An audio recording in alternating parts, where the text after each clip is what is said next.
All right, folks, we're back. You see him on the screen. There's the coach, Shawn Walker. My brother, Allen University. Yellow Jackets doing his thing, man. I know he had a tough weekend, but they're going to bounce back. They're coming to Atlanta this weekend to play Clark and Morehouse. We talked about these first two games from last week. Brother Shawn, man, how you doing, brother? Doing well as can be expected. You know, the Lord is in the blessing business. So I'm happy I'm here. I'm alive. I can't complain. A lot of people have it worse. Losing two games is the worst thing that ever happens. I think I'm doing okay. I hear that, brother. You know, it's funny. We talked about it last week about trying to close out games, and it kind of really raised an ugly head again against Tuskegee. I know you. This is something you talked about and talked with the players. Not learning experience for your guys, but it's not a tough way to close out a game. Not get the job done. I tell you, the Tuskegee game certainly was a disappointing loss to say the least. Um, I mean, at this point, everything that happens that's not good is the coach's responsibility. All right, so um, I'm extremely frustrated that we're not able to finish games. I've got to figure out how to get my team to respond better in that moment. Tuskegee is a game that we led for 39 minutes and 48 seconds. And we went down for the first time in that game with 12 seconds on the clock, with 7 seconds on the clock. We're at the free throw line, missed the first one, made the second one, had to go to overtime and lose. You know, and we were up 10-11 with under 3 minutes on the clock. So we have to do a better job. Obviously, that loss is one that hurts a lot. But we have done the same thing throughout the course of the year. We have just not lost one of those games. And so now we have lost one of those games. So it heightens my level of concern. And, over the last couple of days in practice, we spent hours and hours on trying to figure out how to play smarter in the last minutes of the game. No doubt. And I feel like sometimes young men, they fall into that hero ball mentality sometimes when they late in games or it gets tight. They forget what's worked the first 35 minutes of the game, but they get last time they get tight and then they start making bad decisions or want to be the hero and not realizing if we play team ball and we play the whole game, keep executing at a high level the whole game and not change who we are when it gets tight or gets close, they can really close the deal out the right way. Well, I think for us, when we're really good when people allow us to play at our pace. All right. When we play at our pace, we can play connected. We can control the elements of the game. We can make it pretty hard to play against, particularly when we have the ball, because we do some things that make teams have to chase us. We're at our worst when a team is right there ready to quit, but they need to make that one last push to just attack us and come at us. Sometimes it's not even a trap. And we get kind of caught up into watching the clock and hoping that the clock goes down to zero when we're still up, as opposed to continue to attack. We have an issue. I think, Bossman, when we were growing up, man, when I was growing up anyway, I'm a little older than you, we heard this term about toughness, and toughness would be physical toughness back in the 80s and 90s, right? And then as we got into the 2000s, we started hearing about mental health and mental toughness. And so I think as we move into the late 2000s and 20s, in the 2030s, this term of emotional toughness is going to come into play. And how young people can make a mistake and gather themselves back so that they don't make another one. And how young people can see a mistake made and then capitalize off that mistake, opposed to me now having to make one because you made one. And momentum actually turns around on you, even in life, tremendously if you don't handle adversity well. That's where we are right now in the last 2 minutes of the game. All right. We if there's one turnover, you can rest assured that another turnover is coming. If there's a missed free throw, you can guarantee that a missed box out's coming on the other end. So we've got to just improve in that. And once again, I'm just saying to you, every issue that we have is an issue that I need to coach better. At the end of the day, I think sometimes coaches get to the point where we start blaming the players. I'm responsible for leading this team in the right direction. So we have to address the issue of emotional toughness. We have to address the issues of being fundamentally sound, and we have to address the issues of closing games. And if we don't do that and get any better than that, then Shawn Walker has not done his job. And I'm not going to allow that to be the case if I can help it. Nah, you're right. You know, that's something that my father, Big J, or they call him Big Boss Man. That's like J Armstrong. That's why they call my dad the Big Boss Man. He Right. always say, don't compound the problem, son. Right. If you drop a pass or miss an open shot or strikeout, don't compound the problem. Right. Ask yourself, where did you err at and be better? You have the talent and skill. You wouldn't be on this field, or this court, or this situation. So my father always told me, don't compound the problem. And I try to say that to my teammates, you know, when I played, don't compound the problem. Because I know from when I played, if my quarterback threw an interception, he was pressing the rest of the game. Right. He'll overthrow you, he'll underthrow you, he'll messed up, you know. And I feel like sometimes as young men and players, we can't let those things compound. My dad always put in my head, don't compound the problem. Don't make one mistake become 5 mistakes. You know? No question. And that's where we are, man. Taught me, brother. Yeah, that's where we are. That's where we are as, you know, really as a society. I mean, we got to be able to pick up the pieces where they are, where they fail. Don't complain about it and gather it up. So, you know, I mean, I think that's a teaching point for our young people, and it's a teaching point for us as adults as well. I mean, I had to be sure that my words after that game aligned with the fact that the season was not over. You know, I said to our players that the Bible says, morning by morning, new mercies I see. All right.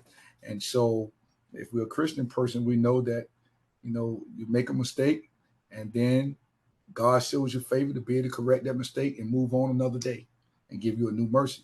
So my speech before we played Spring Hill was, you know, ain't it a good thing that your season didn't end on Thursday night, right? You have an opportunity to capitalize on that mistake.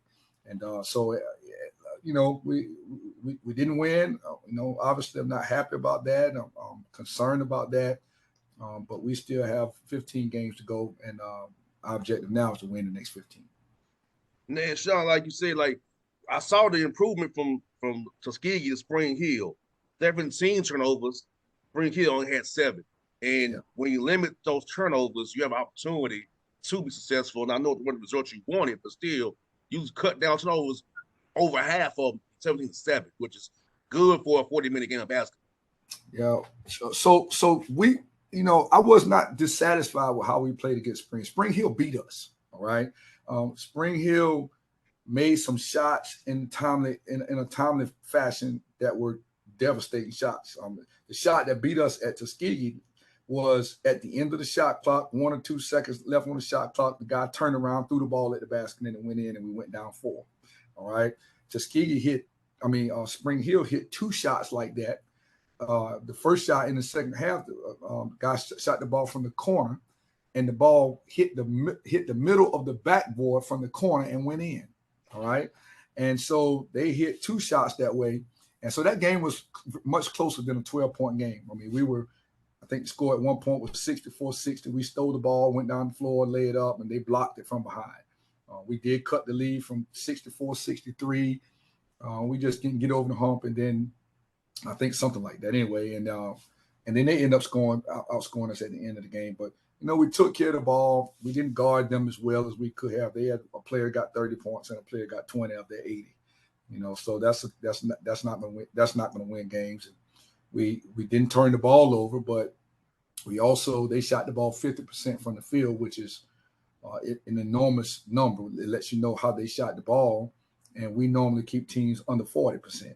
So, you know, all my hats off to Spring Hill because they out executed us. They played better than us. I thought we did a lot of good things against them. We didn't win, but you know, we've got to solve this offensive this rebounding issue that we have.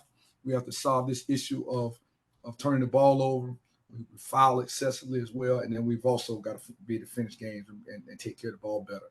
So those are 3 or 4 entities that I think that we can improve on. They're all correctable things, and I don't think anybody's going to want to really see us once we get close to tournament play. And Shawn, how's it been for your guys, man, to adjust to no more charges pretty much? Having to have your hands to the sky. How's that been adjust for your guys not be able to take your chest no more when they're not really gonna call that as they once were? Yeah, I think I think that's interesting. The charge has now almost been taken out of the game. You got to restrict the area. Can't take a charge in there. Um, Now I don't even know what this rule is about how you got to be set or whatever the case may be.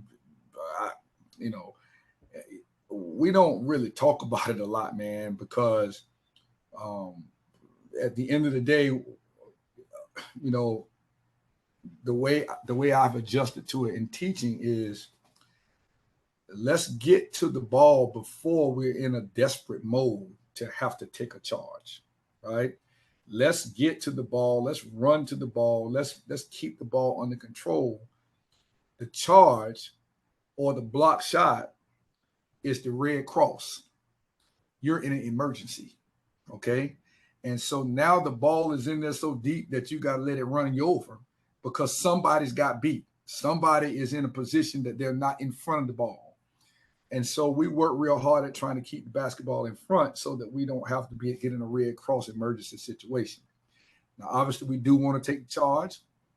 There is time and place for that. We try not to go airborne because we really don't have a shot taken, a shot blocker back there. But it's definitely a major adjustment into the game because you can't just sit in that hole now waiting for people to run you over. I don't think anybody knows what a block is, or anybody knows what a charge is. When the whistle blows, it's going to be a block. All right, so we got to try to work against that theory and not get ourselves in that position. Yeah, and I've been telling young men myself, just keep your hands up high and live the result. Because if That's you right. even have the semblance you reaching down to foul, That's okay, right. That's right. just keep your hands to the sky and live with the result and make them have to look like a fool when they give a tape review or calling a foul on you. Absolutely. That's it. And that's hey, whatever they call it, the official's not going to change it regardless. So Exactly, exactly. And you know what, Shawn? I saw some positive for you too, man. Off your bench, 38 points off your bench against Spring Hill. I know you weren't one of the starters, but off the bench, man, you had great production off that bench against Spring Hill. yeah. So I have a starter, the guy that was starting that came off the bench. I played 2 post guys. Basically, I may play one 23 minutes and one 17 minutes. I may play both of them 20 minutes, depending upon how they're playing. So we play 10, 11 guys. So it's just a matter of who's going to play well. Jordan Edmonds at Spring Hill had a really good game. He's a freshman. I think he had 14 points in the career high that comes off the bench. Tariq McAdoo, actually, he plays behind Tariq McAdoo, and Tariq McAdoo is a senior that, we look for to score some, but really to rebound for us, and he'll find a way to score and have double doubles, 10 and 10, 10 and 12. So we play a lot of people. That number of bench points is not startling to me because we're seeking every night collectively to see who's going to play well and put those guys out on the floor for the long haul. No doubt, man. And then talk about this matchup. You come to Atlanta this weekend, brother. Got Morehouse on Saturday. First start with them. What do you see for them guys on film as you prepare for those guys coming up on Saturday here? Yeah, this is going to be a tough weekend. I think that Morehouse and Clark are definitely one of the top 5 teams in our league across the board. Morehouse is big and strong.